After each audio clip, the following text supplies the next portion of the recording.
안녕하세요. 저는 30대 후반 남자입니다.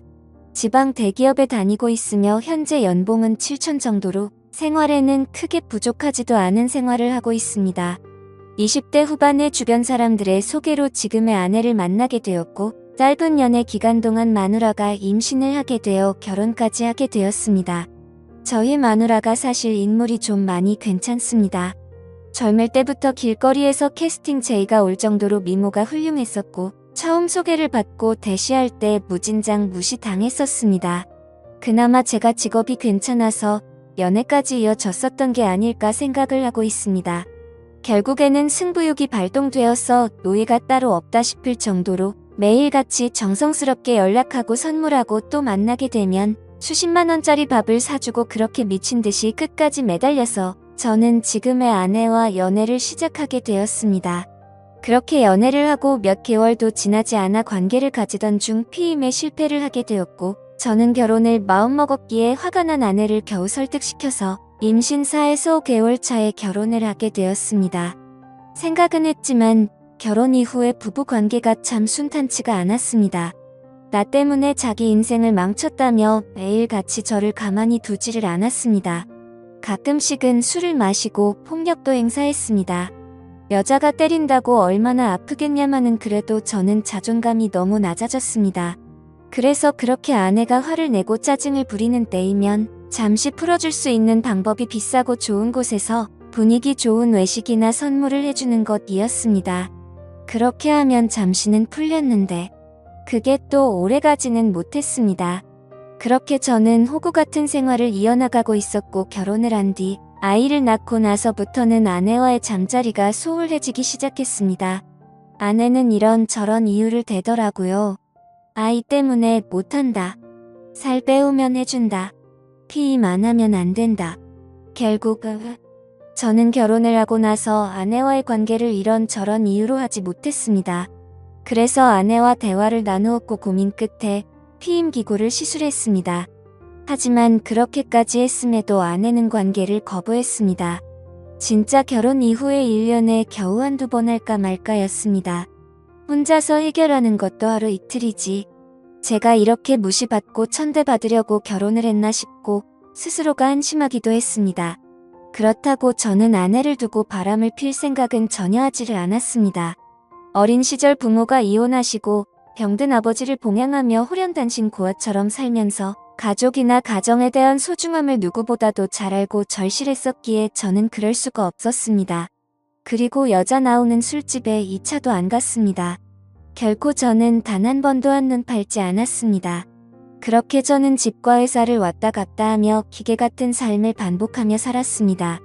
그러던 어느 날 아내가 대뜸 차가 낡았다며 차를 바꿔달라는 겁니다. 그래서 아직 더 탈 수 있을 것 같고 집에서 살림하면서 지내는데 좋은 차가 필요 있냐며 다음에 차를 바꾸는 게 어떻겠냐고 이야기를 했습니다. 그랬더니 이런저런 트집을 잡으면서 아주 그냥 마음먹고 그러는지 몇 날 며칠을 저를 못 살게 하는 겁니다. 그렇게 며칠이 지났고 남자들에게도 뭔가의 촉이라고 할까요? 냉랭한 기류가 흐를 때 갑자기 쎄한 느낌이 들었습니다. 저는 뭔가 찜찜한 마음에 아내의 휴대폰을 몰래 훔쳐보게 되었습니다. 휴대폰에는 낯선 남자와 나눈 대화가 있었습니다. 정말 그걸 보는 순간 피가 역려하는 기분이 들더군요. 나에게는 전혀 해주지 않았던 말들, 그 다정한 말들, 남편이 들어야 했던 말들을 다른 남자와 나누고 있었습니다. 그래서 거실 밖으로 나와 일단 마음을 가다듬고 아내에게 물어봤습니다.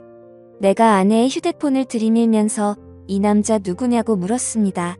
처음에는 발뺌을 하려고 하는지 횡설수설하다가 증거를 들이대고 있으니 그냥 만나는 남자라고 자백을 했습니다.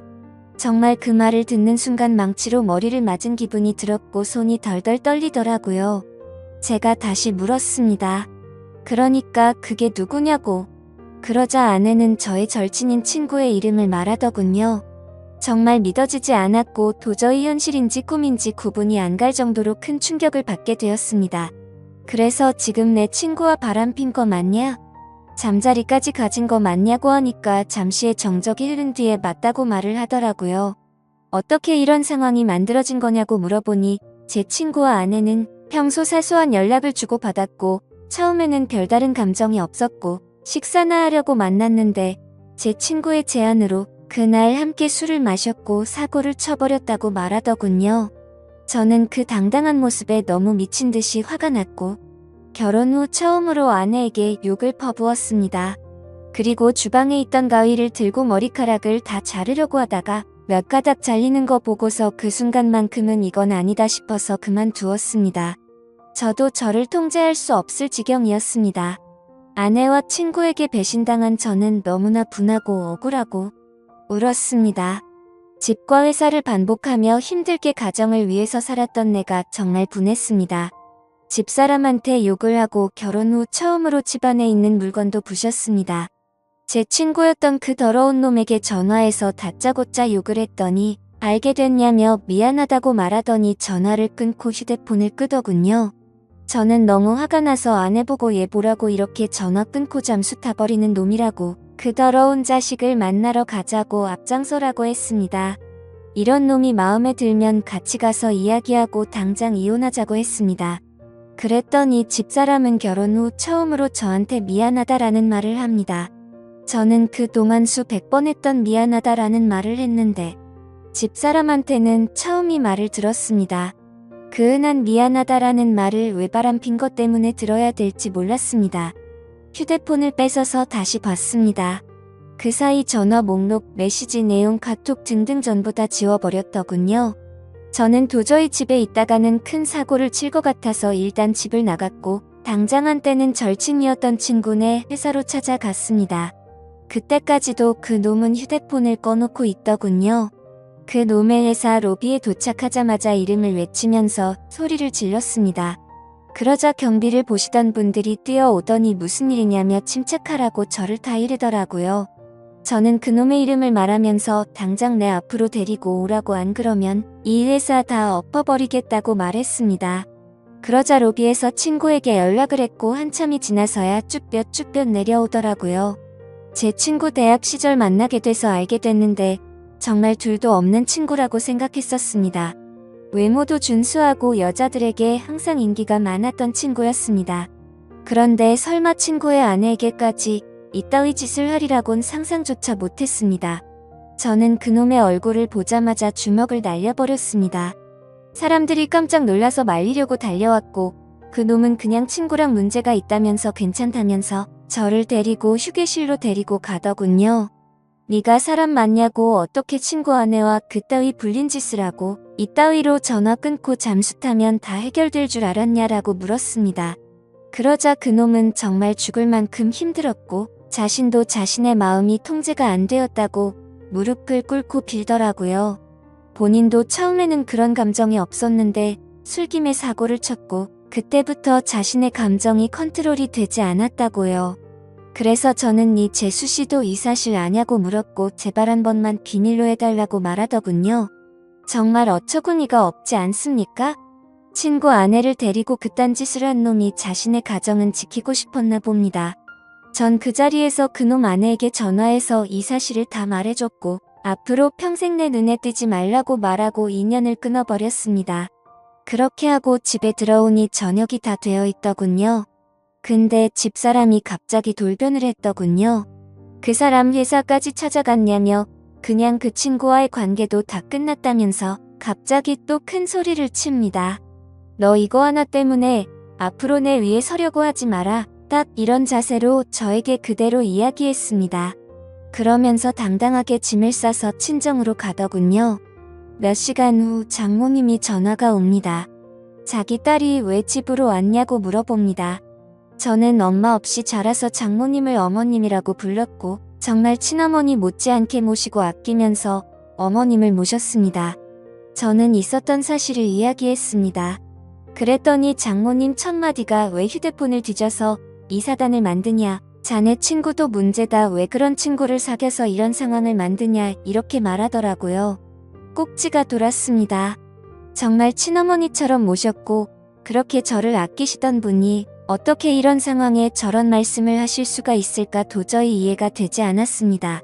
그러고 평소 다툼을 하면 항상 제 편을 들어주고 조언을 해주던 차영한테 전화를 했습니다. 혹시나 내 편일 줄 알고. 하지만 이미 소식을 들은 처형도 바람핀 건 잘못한 거 맞지만 제부도 머리카락을 자르려고 했다면서요. 바람핀 거랑 그런 행동은 따로 봐야 되는 거 아닌가요? 그리고 제부도 사회생활하면서 어디 가서 2차 하거나 바람핀 적 없어요. 라고 합니다. 참 어이가 없고 기분이 더 더러워지더군요. 더 이상 이런 인간들과는 대화를 할 수 없다는 생각이 들었습니다. 수년간 저는 그 사람들을 가족이라고 생각했습니다. 하지만 집사람뿐만 아니고 그 가족들에게도 저는 그냥 돈 벌어오는 기계였던 겁니다. 친정에도 제가 큰 돈을 몇 번이고 도움을 줬었거든요. 더 이상 기댈 곳이 없었습니다. 그날 저녁 아직 미취학인 둘째 아이가 엄마가 없다며 옵니다. 그 우는 모습을 보니 어릴 적 제가 생각이 났습니다. 아이는 엄마한테 전화해달라고 저를 보챘고 저는 어쩔 수 없이 전화를 해서 바꿔줬습니다. 다음 날부터 저는 현실을 직시하고 아이들을 챙기고 유치원 보내고 학교 보내고 정말 새벽부터 일어나서 분주히 움직였습니다. 둘째 머리 묶어주고 옷 입히고 하는데 너무 서툴러서 힘이 들더라고요. 그렇게 3일이 지나 장모님한테 전화가 와서는 집사람과 집에 온다는 것이었습니다. 퇴근 후 같이 앉아서 이야기를 했습니다. 장모님은 이미 상황은 벌어졌고 되돌릴 수 있는 방법은 없는데 어게 할 거냐고 제게 물었습니다. 이혼하길 바라는 거냐? 아니면 용서를 하고 살 거냐? 라고 하는데 집사람 표정은 절대로 잘못한 기색이 없습니다. 오히려 당당했습니다.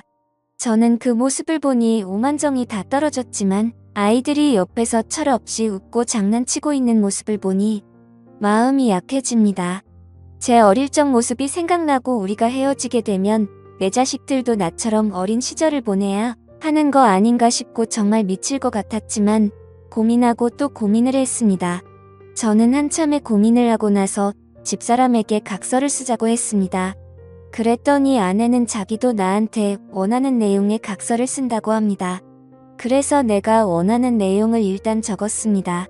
가정에 충실할 것이며 절대 외도를 하지 않는다는 내용과 추후 외도 발각 시 위자료 지급과 즉각 이혼이었습니다.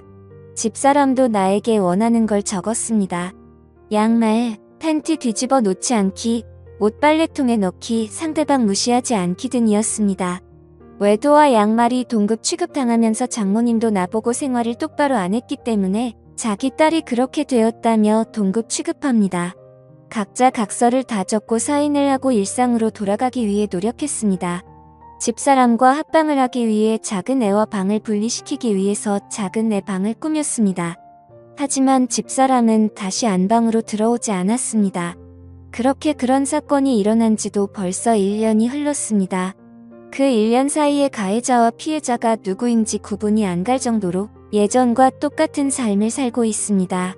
집사람 휴대폰 번호 바꿔버리고 그 친구놈을 차단시킨 거 이외에는 변한 게 없습니다. 심지어 지금은 집사람은 철없는 아이 둘을 데리고 이단 사이비 종교를 다니고 있습니다. 이따위 종교를 믿는 것도 최근에 알게 되었고 한바탕 크게 싸움을 했는데 전혀 말이 먹혀들지가 않더라고요. 정말 제가 미쳐서 그런가 싶기도 한데 요즘은 큰아이가 진짜 내 아이가 맞나? 이런 생각들도 수도 없이 들고 있습니다. 사실 누가 보더라도 저를 닮은 구석이 하나도 없습니다. 심지어 주변에서도 엄마를 많이 닮았는지 제 모습을 보이지 않는다고까지 할 정도로요. 그래서 머리카락을 몇 개 뽑아서 친자 확인을 해야 하나 싶어서 준비까지 다 마쳤으나 만약 내가 생각하는 대로 그게 사실이라면 아이에게나 저에게나 모두에게 너무 큰 충격일 것 같아서 진행을 포기했었습니다. 유년 시절 결손 가정에서 고생하며 제가 꿈꾸고 바랬던 소박한 가정이 산산조각나서 깨질까 봐서요. 그리고 아이들의 인생을 망치게 되는 건 아닐까 싶어서 저는 판단이 서지를 않습니다. 이런 집사람과 앞으로 수십 년간 평생을 같이 지내야 하는 건지 막막하네요. 제가 어떻게 하는 게 가장 최선일까요? 많은 분들께서 좋은 말씀 주시면 좋겠습니다. 감사합니다.